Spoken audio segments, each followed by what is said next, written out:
Welcome back to the deep dive. You've given us this stack of material, and well, our job is to dive in, pull out what really matters, those surprising bits, and just help you make sense of it all. Exactly. We're here to guide you through the info you've collected. We'll connect the dots, find those key insights hidden in the sources. And today, we are really getting into a case that just gripped the U.S., often called South Carolina's trial of the century in the media. That's the trial of Alex Murdaugh, the former lawyer, for the murders of his wife, Maggie, and son, Paul. And the source you shared, this comprehensive Wikipedia article, it gives us a really solid overview. Covers the background, the investigation, the trial, and all the twists and turns that came later. It's a heavy story. You've got tragedy, this prominent family, financial crimes tangled up in it, now even questions about the trial itself. There's a lot to unpack. Definitely dense, but yeah, absolutely compelling. Okay, let's dig in. So the source material kicks off by, setting the stage. The Murdaughs. Hugely influential family in the South Carolina Low Country legal world. Like, generations held the top prosecutor job there. And right off the bat, we see the family was already under a spotlight even before the murders. Paul, the son, he was facing charges from that fatal boating accident involving Mallory Beach. Right. That definitely adds a layer, doesn't it? Even before June 7th, 2021. The source lays out that day pretty clearly. Alex asks Maggie to come to Moselle, their hunting lodge, supposedly so they could go see his sick father together. And here's something really striking from the source material. Maggie actually texted a friend that day, said Alex sounded, quote, fishy, and that he was up to something. Wow. I mean, looking back, it's just chilling. It really is. The source says Maggie met Paul near the dog kennels on the property. And then just after 10 p.m., 10:06 to be precise, Alex calls 911.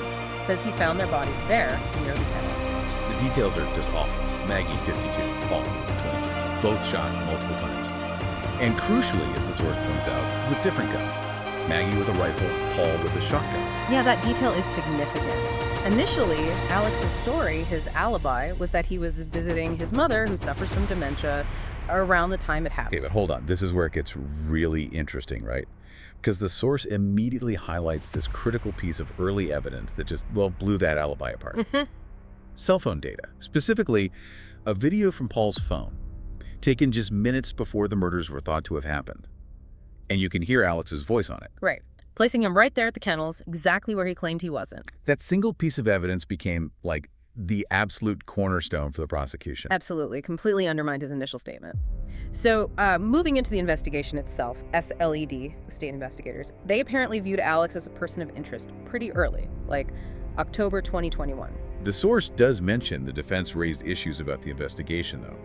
Arguments that the crime scene might have been spoiled, maybe by rain, maybe evidence wasn't collected right, even that family and friends walked through the scene. Yeah, they definitely question the procedures. It raises that question about how crime scenes should be handled versus maybe what happened here, at least from the defense's perspective in the source. Right. But despite those points the defense made, a grand jury in Colleton County indicted Alex in July 2022. 2 counts of murder, 2 counts of having a weapon during a violent crime. And the indictment matched the evidence. Right. Alleging he shot Maggie with a rifle, Paul with a shotgun. Exactly. He pleaded not guilty, and the prosecution stated they'd go for life without parole, not the death penalty. Which brings us to the trial. It started January 25th, 2023, down in Walterboro. Judge Clifton Newman presiding. You had Creighton Waters leading the prosecution, Dick Harpootlian and Jim Griffin for the defense. And one of the first big fights, even before the main evidence, was about Alex Murdaugh's financial mess. Could the prosecution bring in all those alleged financial crimes? The defense obviously wanted that kept out, said it wasn't relevant to the murders. But Judge Newman made this really key ruling, February 6th, 2023. He said yes. Testimony about the financial crimes was admissible. Jurors could consider his money situation as a possible motive. That's huge. And interestingly, the source notes the judge felt the defense kind of opened the door themselves by asking about other possible motives.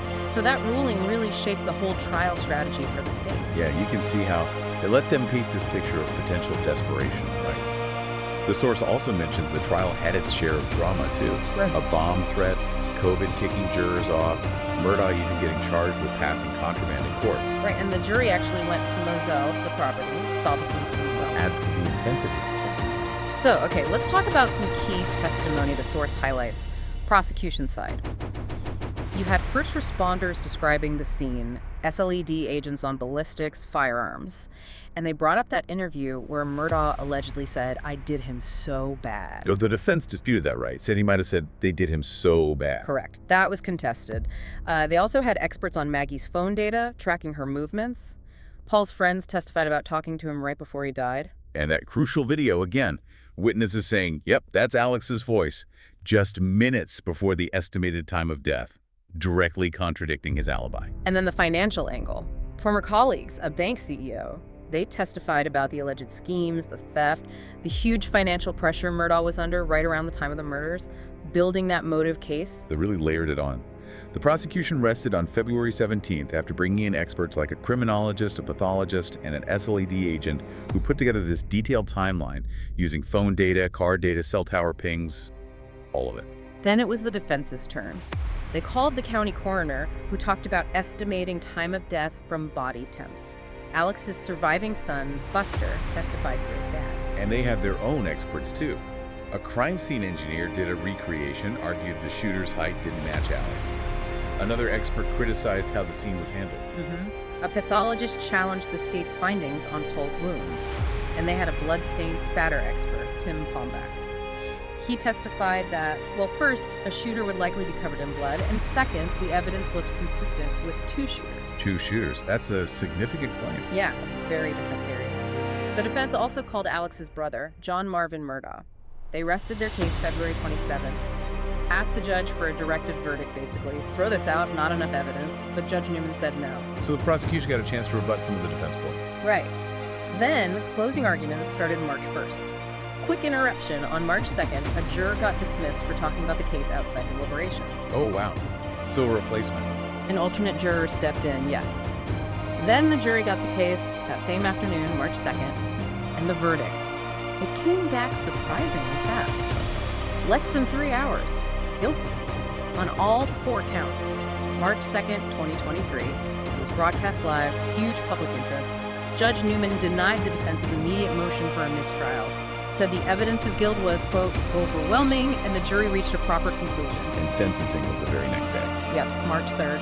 2 life sentences, back-to-back, no chance of parole. So what happened right after? The source details the immediate fallout. Well, the defense predictably said they'd appeal immediately, filed the notice just days later. Interestingly, Alex's own brother, Randy, was quoted saying he didn't think Alex had told the whole truth. And they even auctioned off stuff from the Moselle property, like antlers and lamps. Yeah, seems so. Personal belongings. And the legal trouble just kept piling on. Federal charges dropped in May 2023, like 22 counts. Money laundering, fraud, conspiracy, the works. And he pleaded guilty to state financial charges later that year. He did. November 2023. Got 27 years for those. Then just this past April 1st, 2024, he got the federal sentence, 40 years. 40 years federal. On top of the state time? Well, concurrent, meaning it runs at the same time, but still 40 years. And he was ordered to pay back millions, like $8.7 million to victims, including the family of Gloria Satterfield, his former housekeeper. So even with the life sentences for murder, the financial crimes brought significant separate consequences. But the source indicates the murder conviction itself isn't exactly settled history. Not at all. This is where it gets really interesting again. September 2023, Murdaugh's lawyers drop a bombshell. They say they have new evidence for a retrial. What kind of evidence? Jury tampering. Specifically, they accuse the Colleton County Clerk of Court, Becky Hill, who, by the way, had written a book about the trial, of improperly influencing the jury, making comments, maybe pressuring them. Whoa. That's a serious allegation against a court official. Extremely serious. They demanded a hearing to present this evidence. The State Court of Appeals actually agreed to pause the regular appeal and send it back to the lower court just to deal with this jury tampering. The AG even asked SLED to investigate Becky Hill. And they got Judge Newman removed from hearing that motion. Yeah, the defense requested it, and the state Supreme Court appointed a former Chief Justice, Jean Toll, to handle it instead. So what happened at that hearing? Judge Toll held the hearing, listened to the evidence, but ultimately, in January 2024, she denied the motion for a new trial. Said the defense hadn't proven the tampering affected the verdict. But Murdaugh's team appealed that decision. They did. Appealed Judge Toll's denial to the state Supreme Court. The Supreme Court agreed to hear it, so that appeal is currently ongoing. Briefs are being filed, extensions granted. It's still working its way through the system into 2025. Okay, but then came this very recent twist you mentioned earlier, from the source. Right. Just this month, May 14th, 2025, the clerk of court, Becky Hill, the one accused of tampering, she was arrested, charged with 3 felonies for self-misconduct, perjury stemming from that SLED investigation into her actions during the trial. Wow. So the person they accused of tampering is now facing felony charges related to it? Exactly. And the source notes this is seen as, potentially breathing new life into Murdaugh's push for a new trial. It adds a whole new layer of complexity to the ongoing appeal over Judge Toll's ruling. It's quite a development. So looking back at this whole journey through the source material, we started with this powerful family, this awful tragedy, then navigated through a really complex investigation, that key cell phone video. Through the trial itself, the arguments about financial motive, the swift guilty verdict, the life sentences, plus all the sentences for the financial crimes piling up. And now here we are. The murder conviction is still being fought over on appeal, and the whole thing is suddenly supercharged by these felony charges against the clerk of court involved in the original trial. It's been quite a ride through this material. We hope this deep dive helped you sort through the key events, the legal twists and turns. It really shows how complicated these big cases can get, doesn't it? How evidence weaves together and how the story just keeps evolving, which really raises a question. Yeah, exactly. With these very recent felony charges against the former clerk about her conduct during the trial, what does that mean for the final outcome? How might people look back on this trial of the century in the future? What really stands out to you after hearing all this? Lots to think about. Thanks for taking this deep dive with us.